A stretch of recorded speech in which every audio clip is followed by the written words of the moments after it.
Bai, ni marxetoa naiz, zaidarra naiz, eta duela lau urte, etorri nintzen Bordeletik, erretretan. Pasa nituen berrogei urtez gora behera Bordelen, lanagatik. Baionan sortu nintzen, baina gure etxea Luzaide zen, eta tipitatik eskolara joan nintzen Luzaidara, eta gero Aranegira.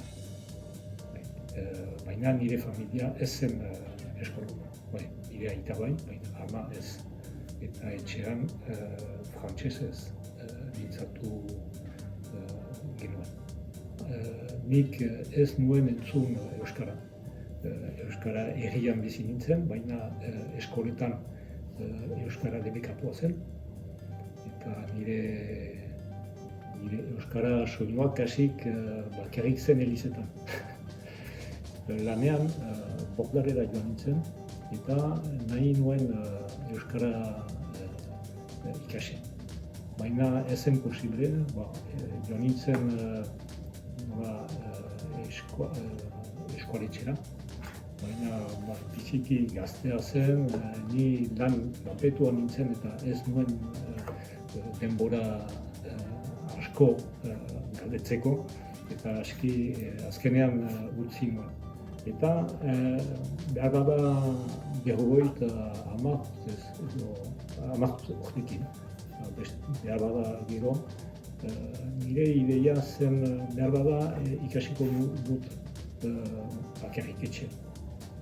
Eta erosi nuen Baionako elkar dendan asimil metodoa irakurri nuen, eta gero gustatu zitzaidan.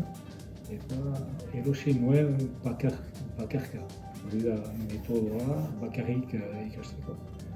Eta gero eta gehiago ikasi nuen, baina etxean, goizean, lan aitzin, behar bada laurden bat edo 20 minutu egunero, eta ikasi nuen hori. Baina inoiz ez nuen hitz egin euskaraz. Eta erretretan etorri nintzen, hemen, biarritzen.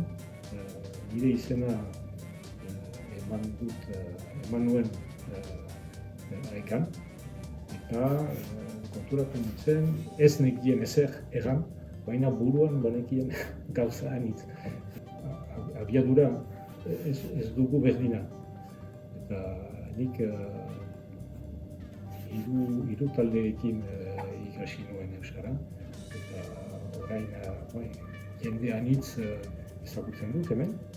Beharrik badut lagun batzuk garazin. Eta haiekin batzuetan euskaraz mintzatu dugu.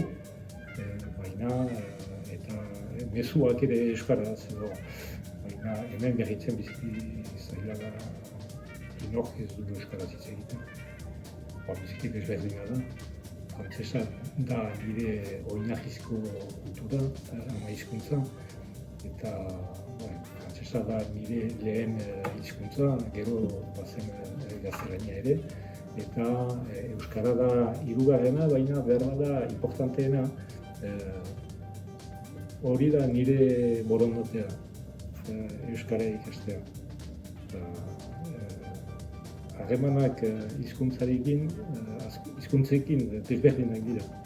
Bada ohitura eta bestea nahia.